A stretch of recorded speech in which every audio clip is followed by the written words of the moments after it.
Welcome, dear viewers, to a new episode of Dialogue Horizon. In this episode, we are greatly honored and we are happy to receive one of the most important persons on the peace process.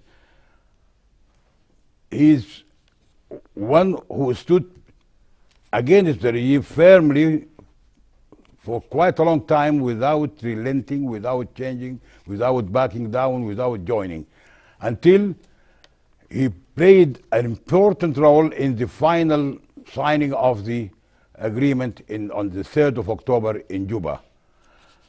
So we are really happy to receive and to have with us this time Dr.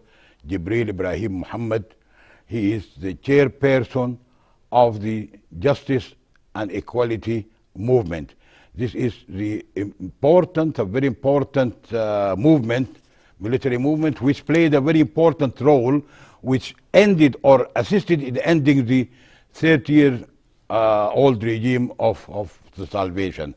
Dr. Jibril, we are very happy to receive you in the national TV in this dialogue horizon, and I think people will definitely benefit or will have good time to enjoy and to see you and to listen to what you say directly from your mouth to their ears. So this will be a great opportunity for us to have you in a wide, in a single monologue, actually, not a dialogue, it's a monologue.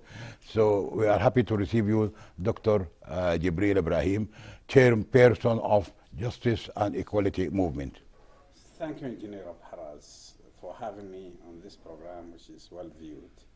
And I'm happy to have this opportunity to exchange views with the audience and with you as well. Thank you very much. Okay, we'll start the first question, which is a very important question, about the agreement which was signed on October in Juba, after painstaking meetings and long hours of discussions, tedious work. It was really tedious work, which culminated in the ratification and signing of the agreement on the 3rd of October. My first question, do you think that what you signed, the agreement which was signed in Juba, do you think that it is inclusive and conclusive? Did it cover everything, in your opinion? Okay, I would like to seek this opportunity to pay my condolences to the people of Sudan, to the family of the late ex-Prime Minister Sadiq al-Mahdi. Yeah. He's a great loss for this country, and we pray that his soul rests in peace. Yeah. That's one. Number two, though for the Sudanese people, it looks like the negotiations took too long to reach a conclusion. But when you compare what has been accomplished and the time it has taken compared to the previous negotiations, whether in Fasha or in Abuja or in Doha, you will find that this is the shortest time against which a big achievement have been reached. The agreement is comprehensive in the sense of the issues dealt with in these negotiations. That's one thing. And it's also comprehensive in the sense that geographically it covered the whole of Sudan. The whole of Sudan. Yes, it talked about the east and its problems. It talked about the north and the middle, and then the west, Kordofan, the two areas. Geographically, it was never covered this way. No negotiations have covered Sudan the way these negotiations covered. Of course, when you come to the parties, again, you have so many parties in these negotiations, and possibly why people are celebrating and having all these parties coming together, signing an agreement, and coming back to the country. Of course, it would have been much better if our colleagues like Abdulaziz Al-Hilu of SPLM North and Abdul Wahid Mahmoud Ahmad have joined the agreement. But we do believe that the agreement addressed all the root causes of the conflict in Sudan, and these are not particular to Darfur or to any part. Actually, they are the root causes of all the conflicts in Sudan since 1955. They're all addressed comprehensively, and also the side effects of war or the effects of war are also being addressed. That is what we have to do with the IDPs, refugees, those who committed the serious crimes in different parts of Sudan, and how we deal with them. And then also we talked about rehabilitation and reconstruction. And compensation, all those issues. So actually it covered the causes as well as the results of the war. So as if you are saying that even if you are definitely said you are welcoming and we are asking, urging Abdul Wahid and Abdul Hilu to join hands and to follow suit, because from what you said that all the agreement which was reached as something comprehensive geographically, politically and socially, it is comprehensive. So they will have nothing to add, maybe a little to add.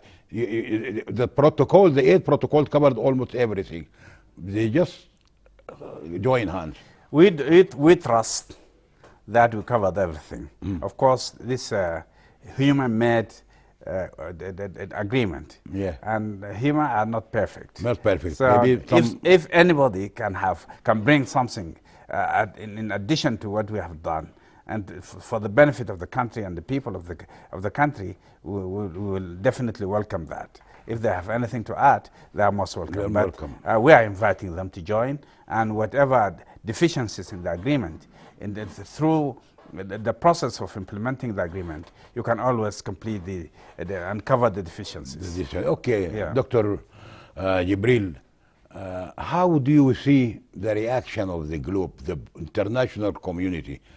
Of course, you have been in Juba and you followed everything, and you saw the media almost covered the deliberations and the signing, everything it was covered. How, in your opinion, how do you see the reaction of the international community? Is it enough, or you expect more? You know, in the beginning, the regional and the international community was very much skeptical and reluctant to say anything about the Juba process. And they always said, if Juba can help, why couldn't it help itself? And they think Juba is not in a position to deliver peace to Sudan. And also there are issues of resources, of conflict of interest. The different issues have been raised at the time. But then, through the process, they felt, the international and the regional community felt that things are moving. Things are moving. Then they started following it closely. Okay. And if you followed the signing ceremony, the regional and international community, everybody was there. Okay. Actually, everybody was there. And not only that, but the statements that followed the signing of the peace agreement flooded from all over the world, which means and in support of the peace agreement.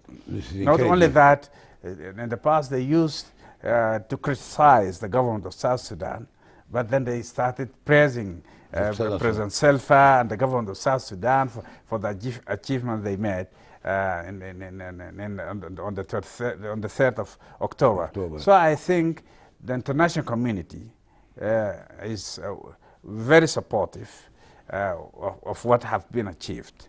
The question is whether this support will be translated into real material assistance or support. That's another question. That's another question. But maybe Dr. Jibril, maybe the world now, the globe is definitely hard hit by this corona.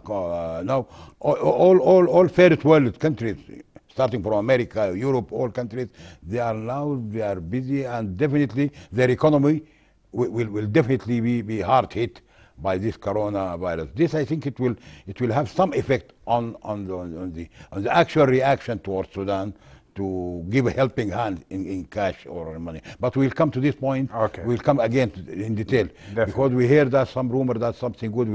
We hope that you will take care of this economy of the country one day.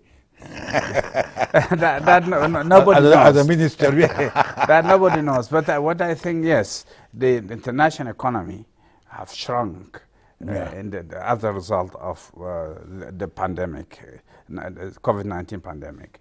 And growth all over the world is negative. Went down. Yeah. And the lockdown actually brought down most of the economies to their knees.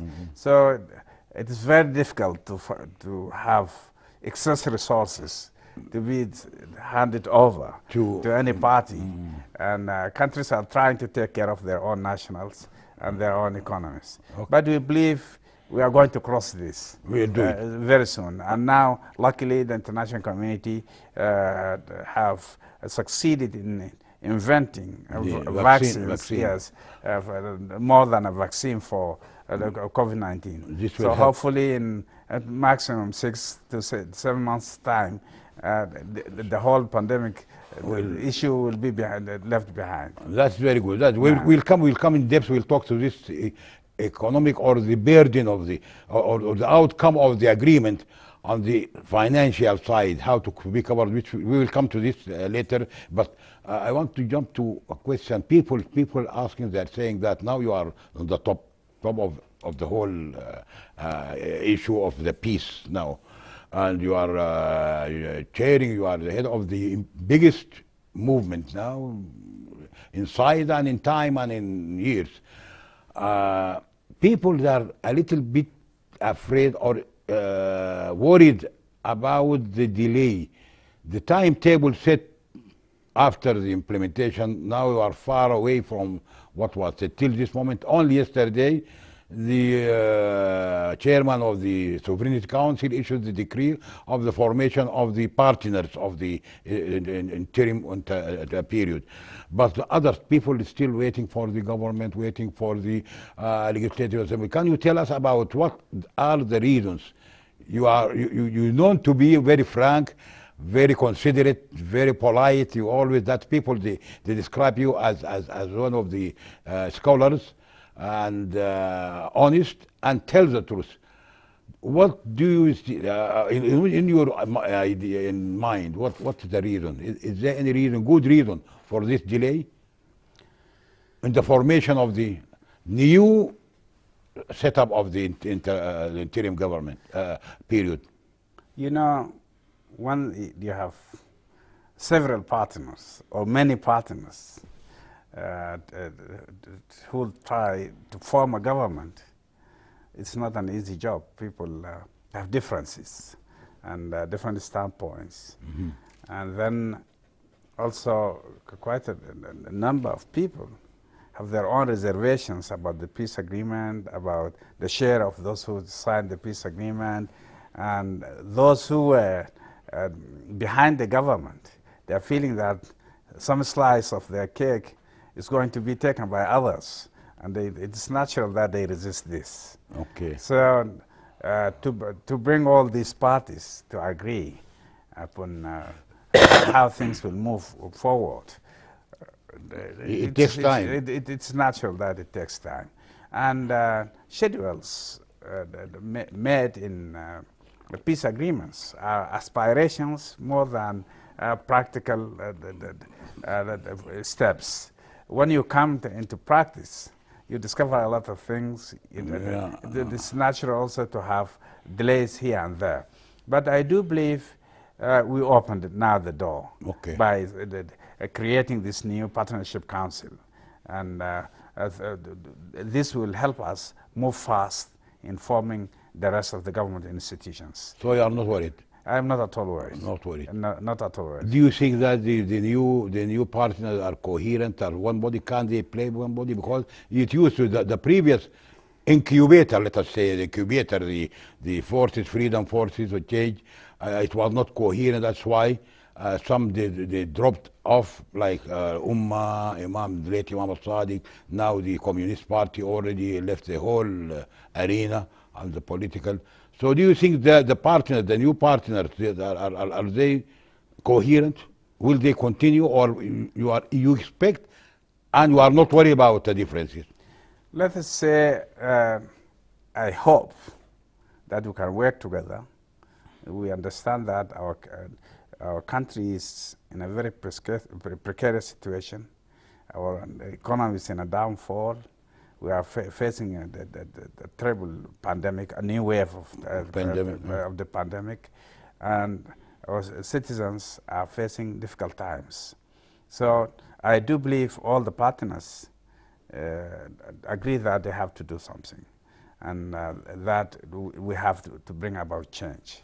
If that is the case, their own selfish party issues have to be left aside, and we have to look into what benefits the country and its citizens.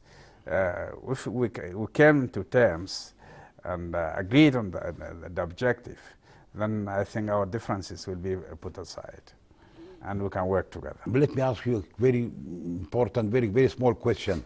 Did you, Dr. Jibril, did you feel that the old incubator, the old people, are welcoming you, are genuinely welcoming you, or they are afraid that part of the cake was taken from the just your feeling, is it, which will help the viewers to visualize and to anticipate what will happen in the future? You're an engineer, but also you're a man of the media, and you have been following the different reactions from different political formations.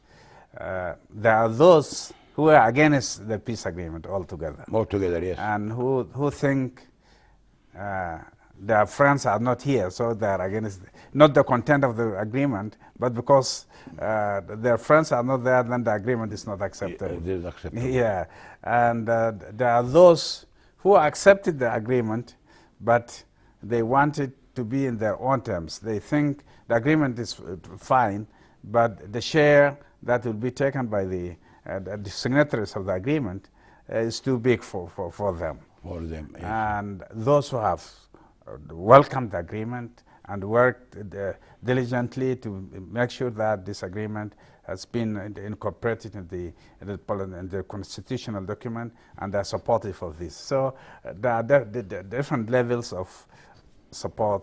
In my view, by the way, I'm following this very closely. In my view, the new setup, the majority of the new setup are with the agreement, with the peace agreement. Absolutely. And this is only logical, because Sudan have been in 30 years of war and complete destruction. Now the economy is at zero level. As you know, the economy. Below zero. So the only way to get up is to have some solidarity and to lay off the personal interest of people, Otherwise, people should rise tall to the challenges. The country, you are now on the top of the country. You know everything.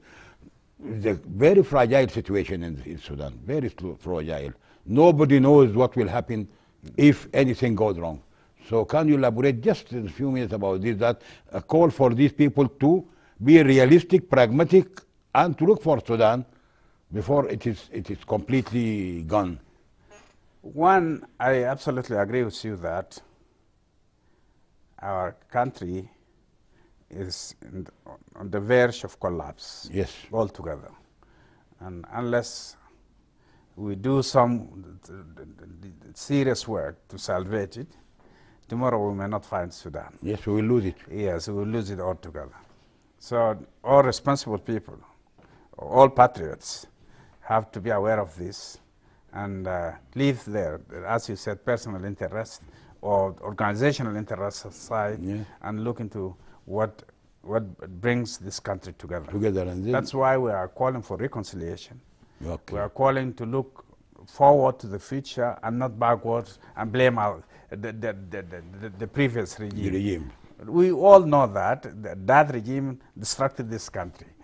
That is not out of question. But we have now 2 years since they left. Yeah. If we still keep just blaming everything and putting the blame on the last regime, we are not going to move anywhere. So I do believe it is high time for all of us to look forward how we correct the mistakes of the last regime, how we can build a new future for our country.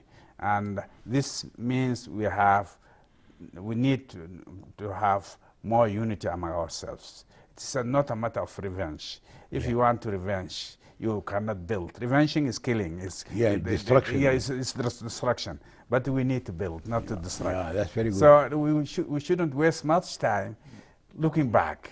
We need to look forward. Okay. Yes. Yeah, that's a very, very wise, Dr. Jibril. Okay, as you know, we all know, the viewer know that. Therefore, one of the areas hard hit in the last years of these wars, until the international community intervened. The ICC, the Security Council issued so many. This means that Darfur is something now becoming very special, not because of anything, because the Darfur is the only area in Sudan which was definitely affected, destructed, people deprived from the students going to schools, deprived from the basic services of health and water and power, everything, and they left what they used to subsist on, so whether it's agriculture. Darfur is known to be one of the richest areas of Sudan, where we have very rare agriculture. Now, according to the agreement, which I myself agree with that, the level of governance is now changed. It will be 8 regions. The old 6 regions, which we including know, Darfur, yes, Darfur as one region, and the other 2 areas. Do you think this will work positively in Darfur? Have Darfur as one region? Is it feasible? Is it wise? Is it good to have Darfur after all these years of 5 states, now one region? Let me first say, not only Darfur has been affected by the war, though it's the most hard hit by the war, and the crimes committed in Darfur are much grievous than the rest of the country. Yes. But people in the Nuba Mountains suffered so much, and I've been there. You can't see, just believe how children are trying to live with an aerial bombing. The same with the Blue Nile. And also people killed in Port Sudan, in Amri, in Kajbar, in Khartoum, in 2013 and 2000. So actually the whole Sudan has suffered. But of course, Darfur suffered the most. Coming back to your question, Darfur has been a united region for over 400 years. Yes. And yes, and people have the feeling of the one identity, and they are in a way Darfur was a country, and it's the latest part that joined the rest of Sudan.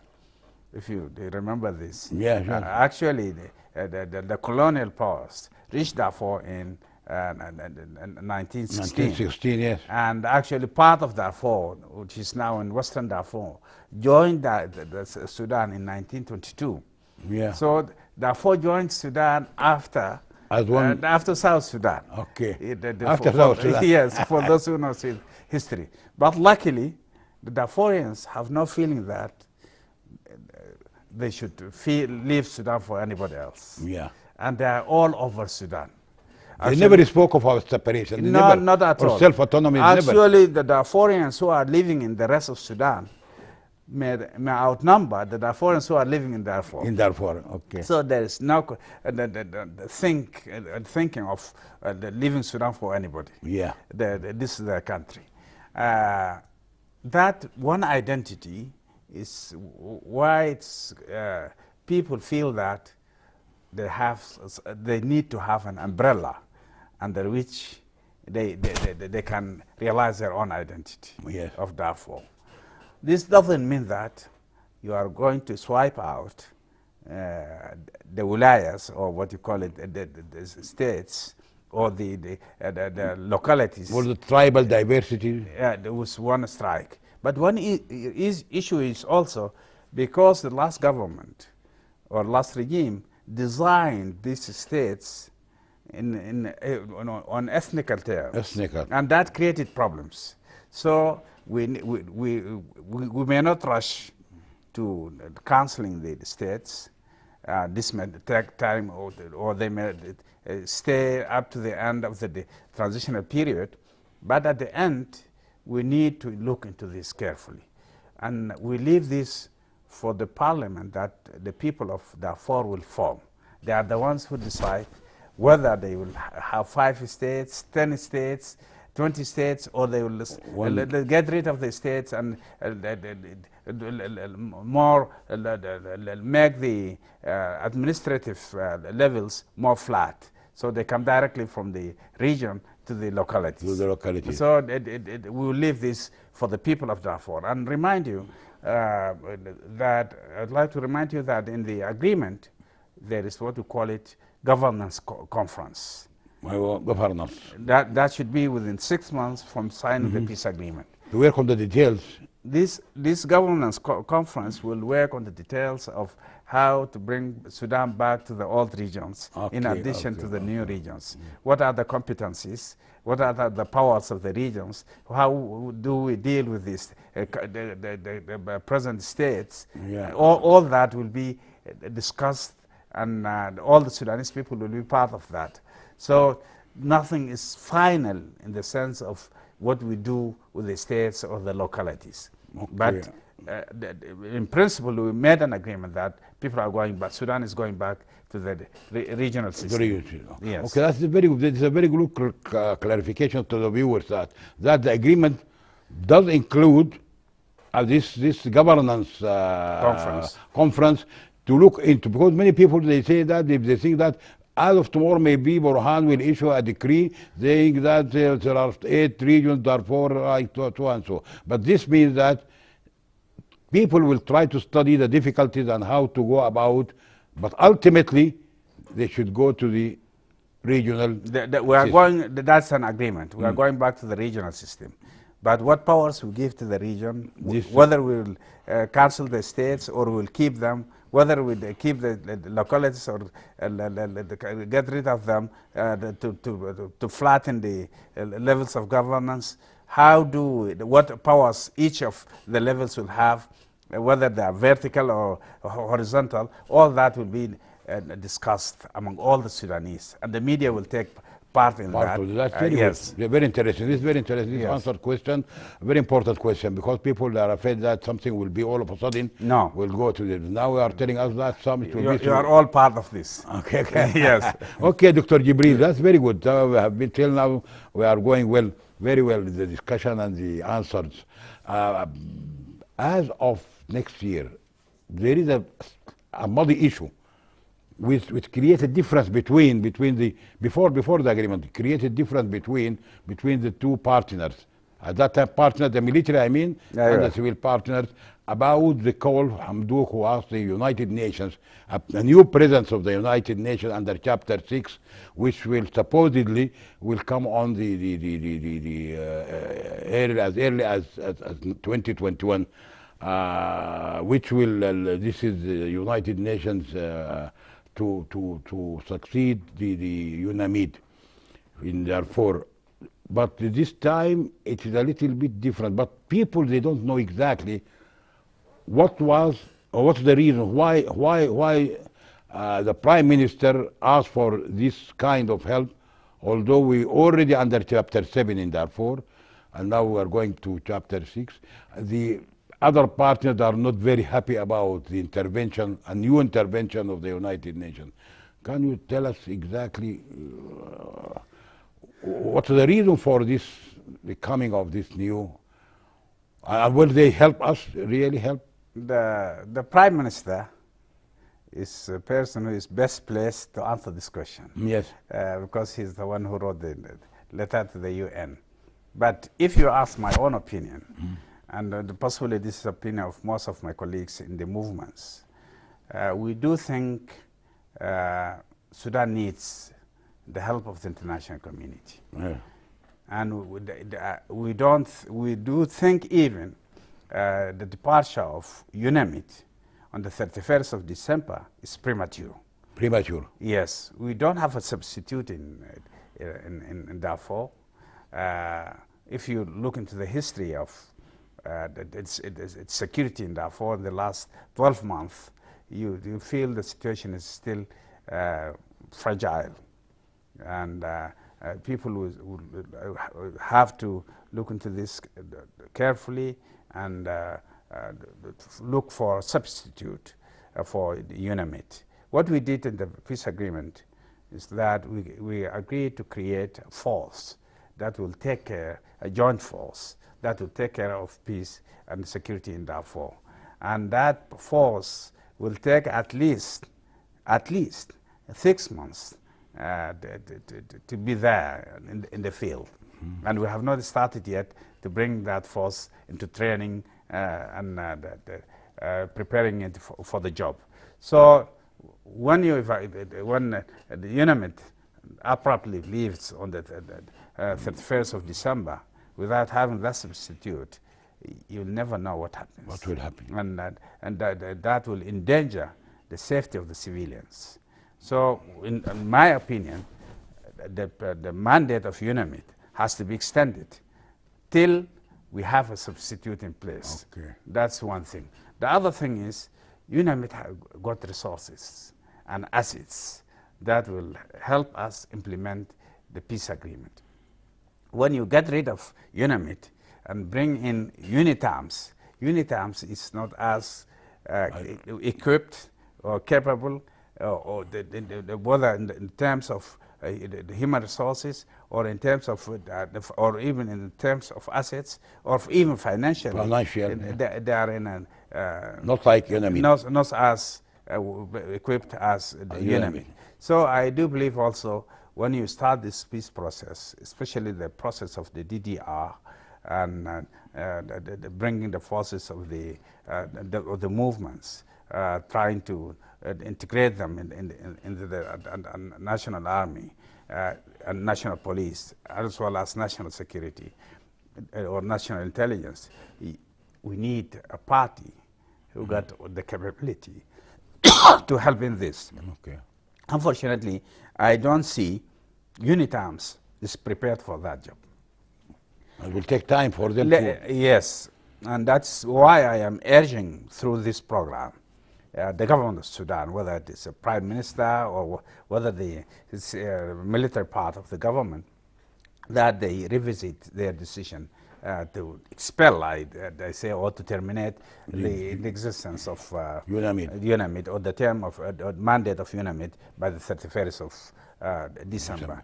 This is inadequate, premature, and it may have very serious ramifications later on. That's one thing. The other thing, Sudan is coming out of war in different parts of Sudan, and without resources and assistance from the international community, it's very difficult to walk alone all the way.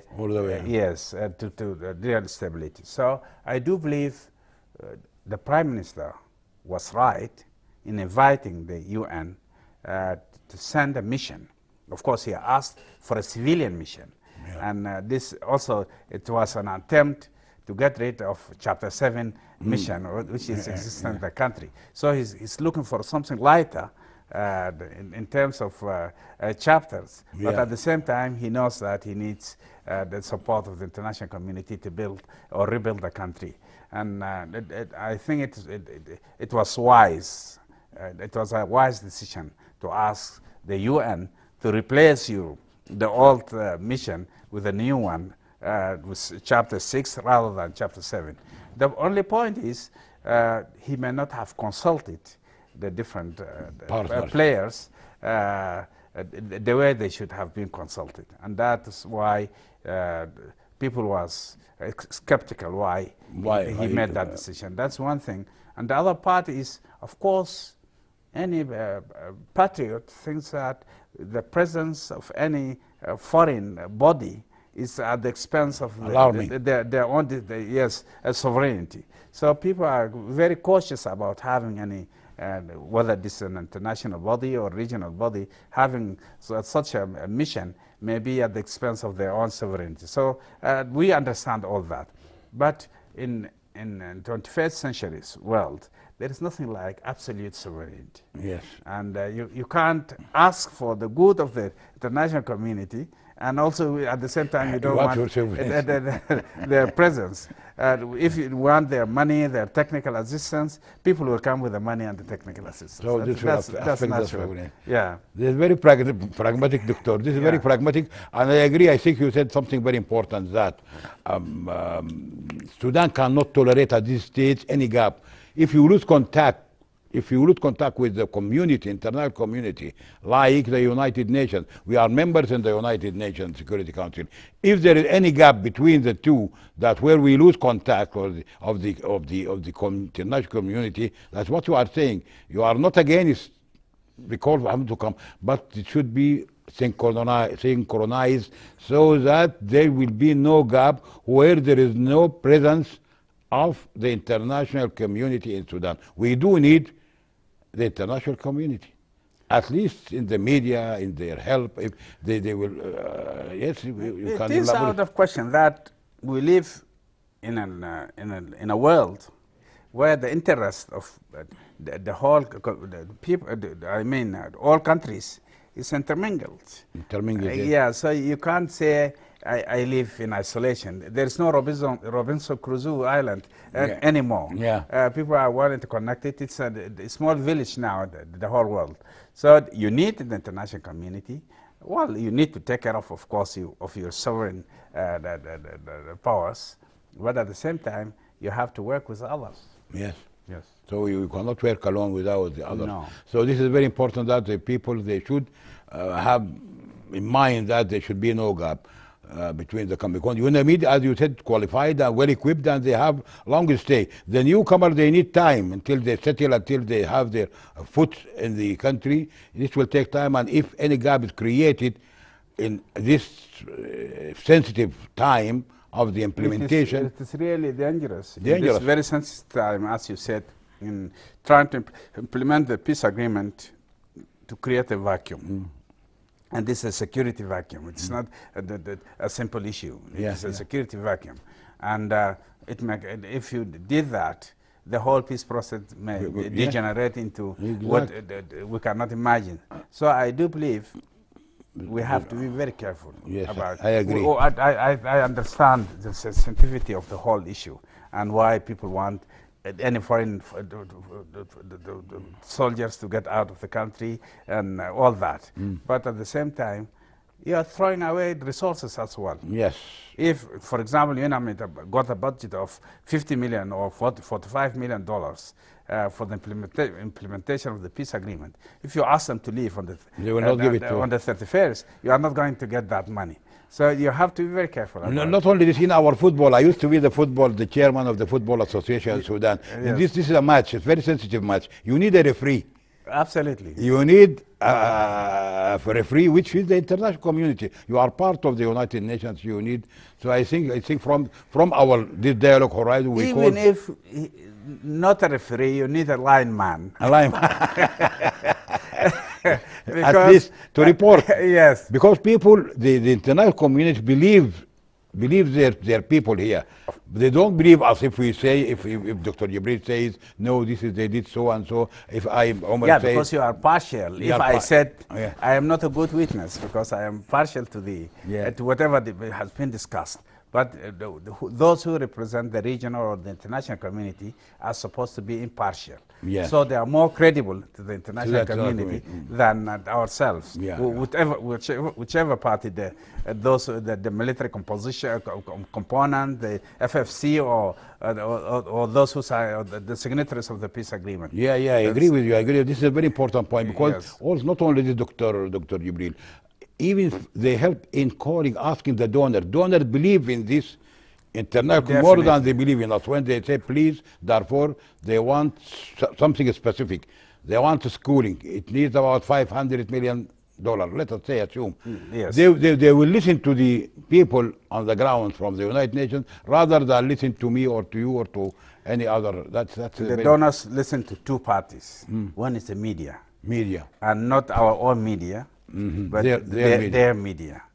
And they listen to the NGOs and the international the workers in the country of concern. Yeah. So if it is Sudan, they look into UNIMED, they look into UNITAMS, and in the future they look to the NGOs, different NGOs. What do they say?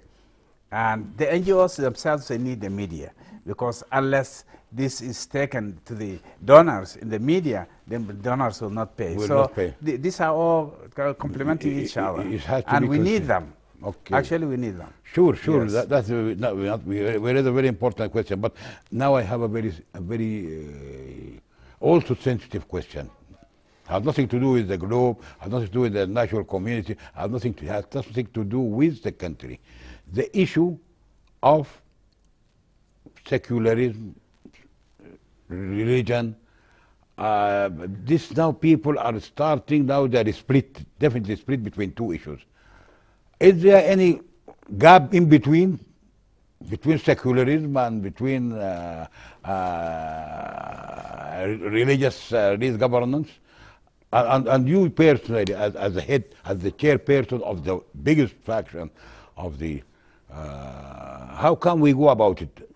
How can we go about it? I remember late Imam al-Sadiq al-Mahdi, he mentioned something about civil governance or whatever. Anyhow, he tried to avoid directly saying secular or secular. What do you say on this issue? You know, words have connotations. Connotation. They mean sometimes they mean different things to different people. And since mid 1950s, people started talking about Sharia, about the secular state in Sudan, all through. And it has been built in the mind of Sudanese that secularism means anti-religion. Anti-religion, yes. So it's very difficult to sell to the Sudanese, who are very religious people, in different ways, to sell to them a term like secularism. Yes, I agree. But at the same time, we need to have a state which keeps equal distances from all religions and treat people or citizens not because of religion, not because of their color, not because of their belonging to any part of the country, but because they are citizens. Their rights and their duties emanate from belonging to the land, not to their religion or to anything else. So as long as we have equal rights and equal duties, then call it anything. Then you call it whatever you call it, and people has to be free to worship whatever they believe in. We cannot force, and I don't think there is any religion in the world that calls for forcing others to believe in it. Yeah. Because at the end, nobody can enter the mind or the heart of others by force. Yeah.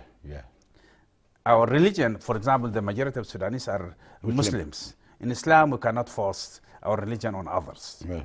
So the only thing, we need to have the right to live our own religion, and the others to have the right to live their own religion. Okay. But the state has to treat us equally in our rights and our duties. That's it. That's the way. Actually, this is also another issue that we thought it has to be discussed in what we call the Constitutional Conference. And this conference is going to convene before the end of the transitional period.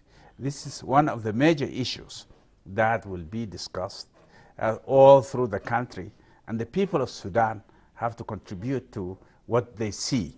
And that's one of the issues that we thought, not because we have arms in our hands, we forced this upon the people of Sudan, that we don't have that right. So we thought the right thing is we come and say, express our own views, whoever who calls for the secularism or a civil state or Sharia, they have the right in the conference to call for what they want. But at the end, the people of Sudan are the ones who decide what sort of state they want, what sort of relation between state and religion they want. Okay. I think this is a very important issue, and people, they don't have both sides. All those who call for secularism, the words, as you said, connotation, words are sometimes very alarming and sometimes sensitive. So people sometimes they do mean, they mean to go into these muddy areas, although you can bypass it by Exactly. tactics, Yes. political tactics. You can achieve whatever you want to say. That is very important. Another issue, which is also important about, it has something to do with the beliefs of the Sudanese people. I mean the normalization, the process with Israel, which already started.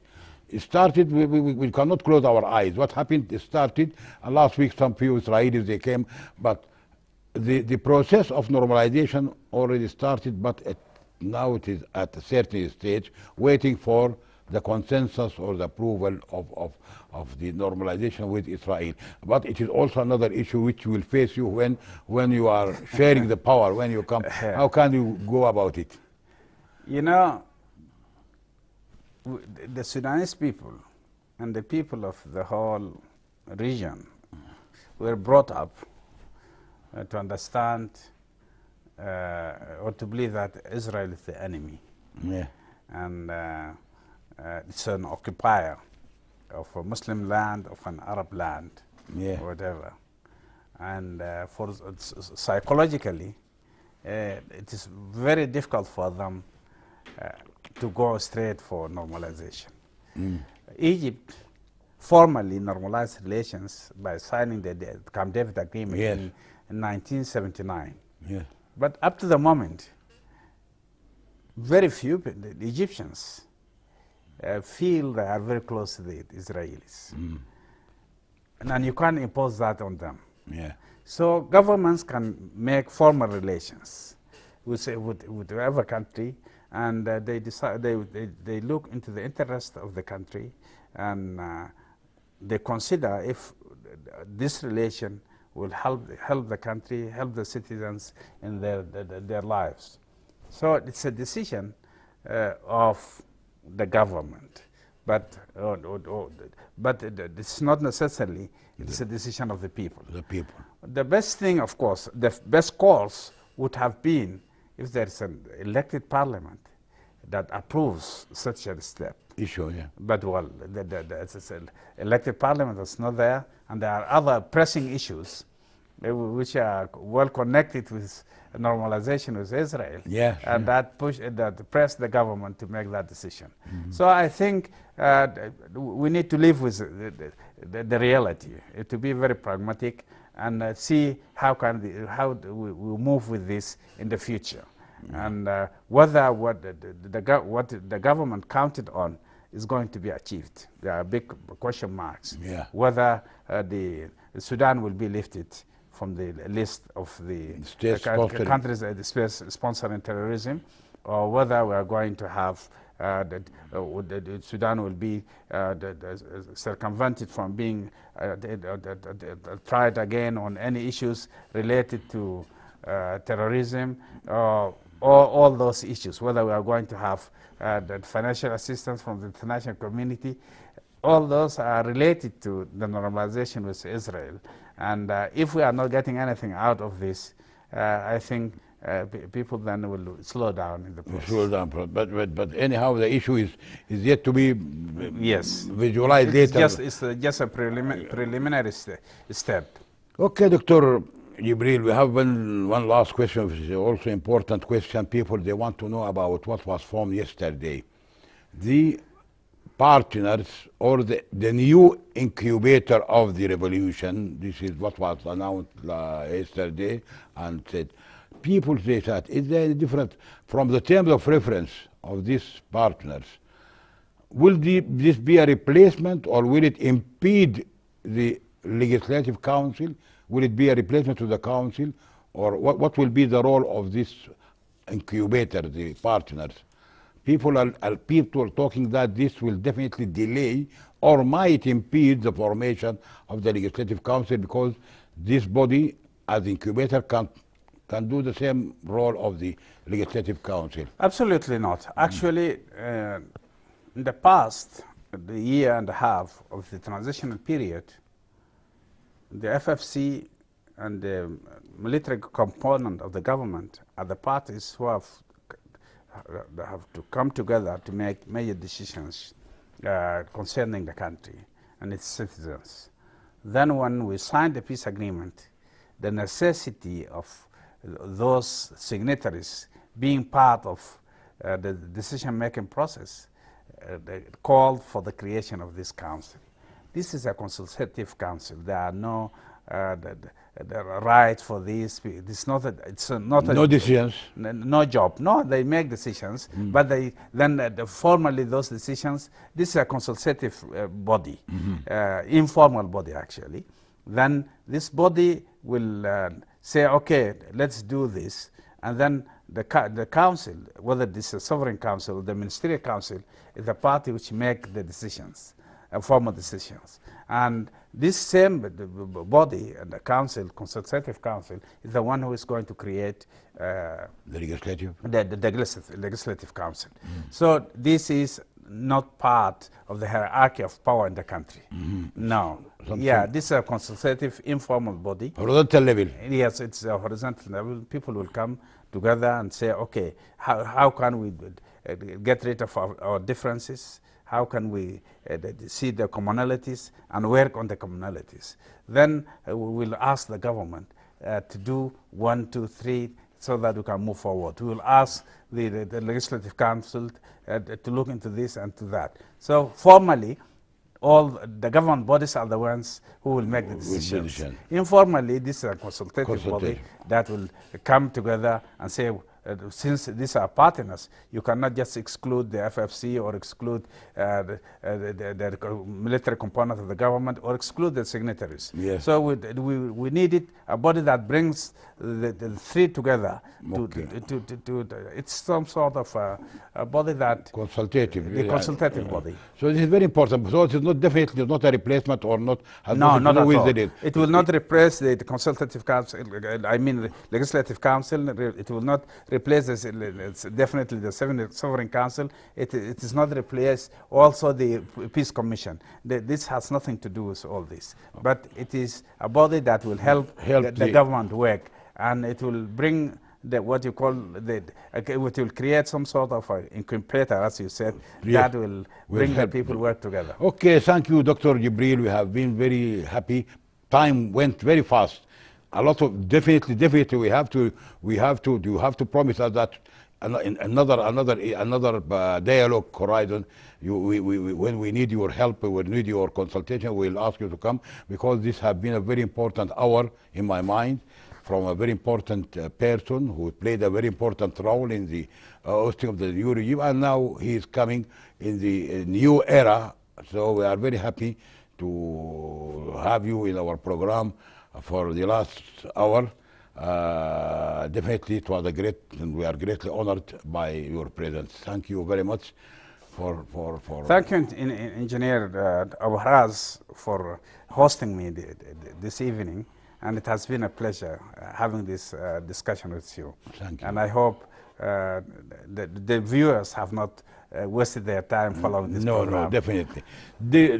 Thank you, dear viewers, for being with us for the last hour with a very important person who played a very important role, and he will also play a very important role in the coming, because of his wisdom, because of his knowledge, because of his leadership. He will play a very important role on bringing back Sudan to the normal track of stability, security, and prosperity. Thank you, dear viewers. See you next week on another issue.